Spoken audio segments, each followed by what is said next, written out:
Es muy frecuente oír la pregunta de ¿para qué sirve? ¿Cuál es la utilidad de la filosofía? ¿Para qué ciertos hombres se dedican a abstrusas cavilaciones sobre el origen y la naturaleza última de las cosas? ¿Para qué sirven estos estudios? ¿Qué utilidad práctica puede reportarnos? Simplemente, como parece acontecer, la de engendrar nuevas especulaciones y enseñarlas a nuevas generaciones.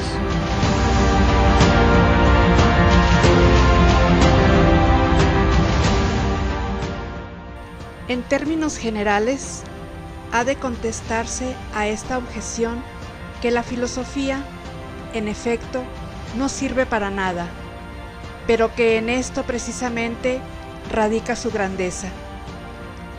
Las diversas técnicas sirven al hombre y el hombre sirve a la filosofía, en cuanto que la esencia diferencial de su naturaleza propiamente humana es la racionalidad, y ésta le exige la contemplación intelectual del ser, el conocimiento desinteresado de la esencia de las cosas. La diferencia fundamental entre la animalidad y la racionalidad es precisamente esta. El animal, ante un objeto cualquiera, si es desconocido para él, puede mostrar algo parecido a la perplejidad inquisitiva. Pero lo que oscuramente se pregunta es, ¿para qué sirve esto? ¿En qué relación estará conmigo? ¿Se trata de algo perjudicial, indiferente o beneficioso? Cuando el animal se tranquiliza respecto a esta cuestión, no siente otra preocupación ante las cosas.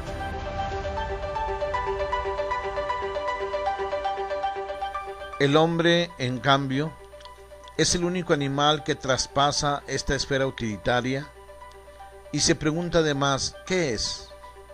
A esto solo se puede responder con la esencia de las cosas, cuya reproducción en la mente del hombre es la idea o concepto. Ante un extraño fenómeno que aparece en el cielo, no se satisface un hombre asegurándole que está muy lejos o que es inofensivo. Será preciso explicarle de qué se trata, por ejemplo, de una aurora boreal. Y si sabe qué es ello, se dará por satisfecho. De este género de curiosidad puramente cognoscitiva es de lo que nunca dio muestras un animal. Por eso los animales no hablan, expresan, sí, su temor o su dolor, su contento, todas sus reacciones sentimentales ante las cosas, pero el hablar consiste en expresar juicios, y en los juicios, uno por lo menos de sus términos, el predicado, ha de ser un concepto o universal, porque lo individual solo se puede atribuir a ello mismo. Este pan o Juan, solo se puede predicar de este pan o de Juan. Por eso tampoco los animales ríen, porque la risa se provoca por el contraste entre una idea que poseemos y la realidad concreta, que resulta mucho más baladí.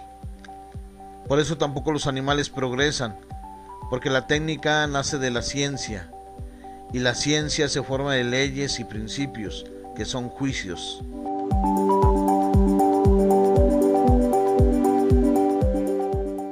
Muchas masas humanas viven de acuerdo con una organización de la vida que se asemeja mucho a la vida animal. Viven en una actividad incesante, febril, encaminada a producir medios o útiles para satisfacer las necesidades de la vida misma. Diríase que su existir es un ciclo estéril que solo sirve para mantenerse a sí mismo y repetirse indefinidamente. Si se suprimiese el todo, se habrían resuelto dos problemas a la vez, el de la producción y el de la vida, y podría pensarse que nada se ha perdido.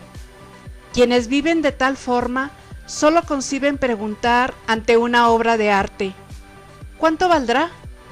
O ante un descubrimiento científico: ¿para qué servirá? La filosofía, la ciencia pura y el arte son precisamente las cosas que rompen ese círculo vicioso y confieren un sentido y un valor a la vida. El científico especulativo, el matemático, el físico, el químico, etc., investigan por la contemplación pura, por el conocer sin más, aunque en estas ciencias, por la cercana y posible aplicación técnica de sus resultados, sea frecuente el que el investigador lo muevan también miras utilitarias prácticas. Pero esto, que no ocurre siempre al científico, no sucede nunca al filósofo, porque su campo está más allá de la posibilidad de aplicaciones técnicas.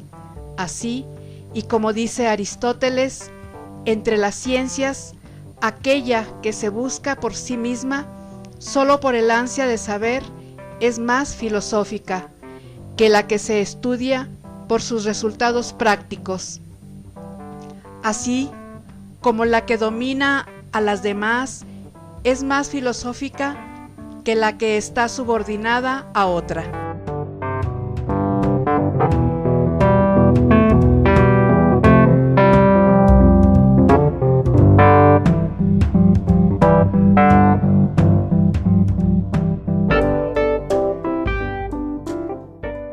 La filosofía, pues, no es un medio, sino un fin. No sirve, sino que es servida por todas las cosas, por el hombre mismo, por lo más noble de él, que es su facultad intelectual. Sentado, pues, que la filosofía no tiene una utilidad técnica, cabría, sin embargo, retraer la cuestión a un plano más profundo, metafísico o personal, y preguntar si la filosofía podrá tener alguna repercusión útil de carácter espiritual. Y a esta pregunta han sido varias y opuestas las respuestas a lo largo de la historia.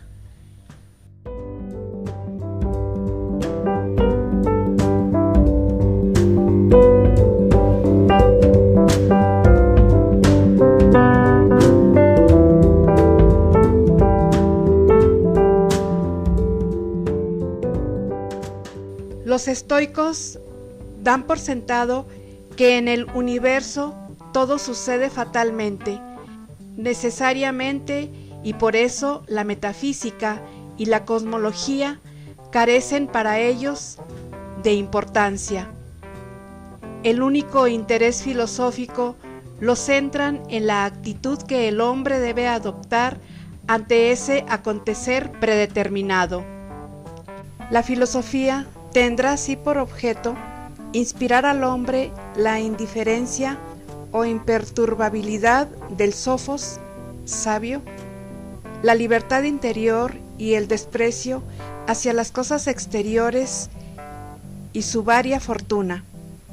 La filosofía viene así a quedar reducida a una ética, o mejor, un arte de vivir.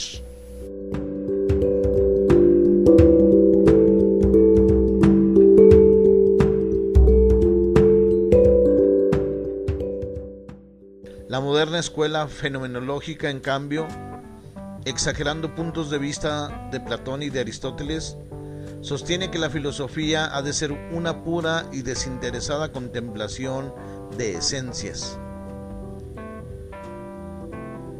Frente a una y otra concepción, debemos afirmar, siguiendo en esto a Santo Tomás y a la escolástica cristiana, que la filosofía es primaria y fundamentalmente contemplación pura.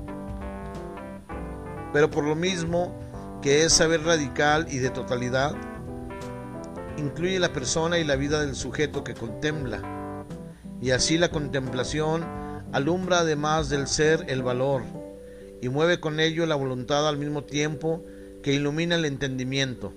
La filosofía no es así ciencia pura, sino más bien sabiduría, saber total, íntimo, que incluye y compromete al hombre con todas sus facultades diversas. De este modo, cuando decimos que todo hombre tiene en el fondo su filosofía, que es filósofo sin saberlo, queremos significar no solo que posee una concepción de la existencia, sino que adopta en consecuencia una determinada actitud ante la vida.